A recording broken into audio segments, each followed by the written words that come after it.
When a toddler starts hitting or biting, the situation immediately becomes stressful. It is easy to view these actions as intentional misbehavior, but your child is not acting out of malice. Between 18 and 24 months, toddlers hit a strict developmental wall. Their drive for physical independence and control suddenly outpaces their brain's ability to actually manage those urges. To understand this, we divide the developing brain into two zones. The downstairs brain is fully formed at birth. It handles survival instincts, impulses, and raw emotions. The upstairs brain is still under construction. It manages logic, empathy, and self-control. When a toddler experiences sudden frustration, pressure in the downstairs limbic system rapidly builds, filling this meter.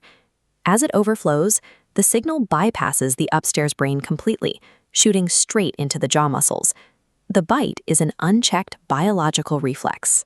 Because a bite is a bypassed impulse rather than calculated defiance, standard punitive discipline fails to stop it. To change the behavior, we have to rewire how the brain processes that pressure using a 3-step intervention plan. Step 1 is decoding the trigger.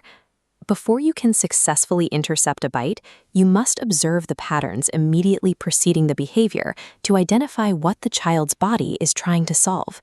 Bites generally fall into two categories. The first is a sensory trigger. This is driven by a physiological need for physical input, which often happens when a child is teething or seeking oral stimulation to self-soothe. You can confirm a sensory need by looking for these physical cues: heavy drooling, chewing on shirt collars, or attempting to bite furniture and toys. The second category is an emotional trigger. These happen when the child hits a sudden boundary, struggles to communicate a desire, or becomes overwhelmed by their environment. Emotional bites map directly to situational stress. Watch for these markers: crying, resistance during transitions, or physical struggles over sharing toys. Treating a sensory bite the exact same way as an emotional bite will not work. Accurately diagnosing the trigger dictates the precise physical alternative you must provide in the following steps. Step 2 is the in-the-moment intercept. When a bite is attempted, your immediate objective is to connect and redirect before the impulse lands. The primary point of failure here is the adult's physical reaction. Yelling, gasping, or pulling away violently feels like a natural defense, but it works against the intervention. This diagram shows exactly why. A loud, highly emotional reaction from a parent acts as a severe external stimulus. It triggers an explosive activation of the child's downstairs survival instincts, completely locking out their prefrontal cortex. To execute a successful intercept, rely on calm physical mechanics. Slide and open the flat hand directly between the child and their target to block the mouth. Hold your facial muscles completely neutral. You are intentionally denying the child any emotional feedback that could validate their internal stress. Keep your tone firm and neutral, and state, "Biting hurts."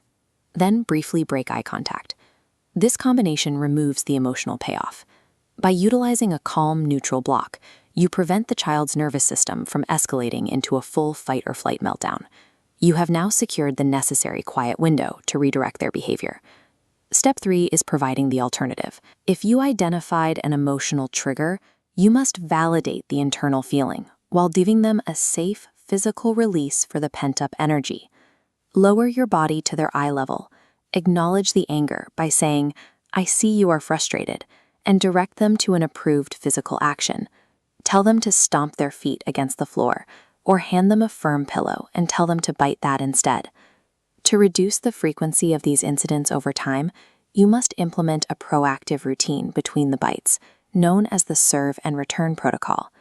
Serve and return relies on daily back-and-forth interactions, taking turns rolling a ball, offering a choice between cups, or practicing waiting for 5 seconds, directly exercises and strengthens the neural pathways in the prefrontal cortex. Consistently providing a safe physical outlet for the immediate impulse while proactively exercising their brain architecture during calm moments systematically eliminates the biological need to bite. Let's review the framework. Decode the trigger, execute a neutral physical block, and redirect the impulse to a safe alternative. This requires repetition, but every time you apply this exact sequence, you are physically building and reinforcing your child's executive function. As connections grow stronger, the upstairs brain takes full control. They gain the capacity to process frustration and use words instead of teeth. To start this process today, check the video description and download our free trigger tracker. Use this over the next 48 hours to map out the specific patterns preceding your child's behavior. Shifting away from punitive discipline toward biological troubleshooting provides you with the exact tools you need to confidently guide your toddler out of this developmental bottleneck.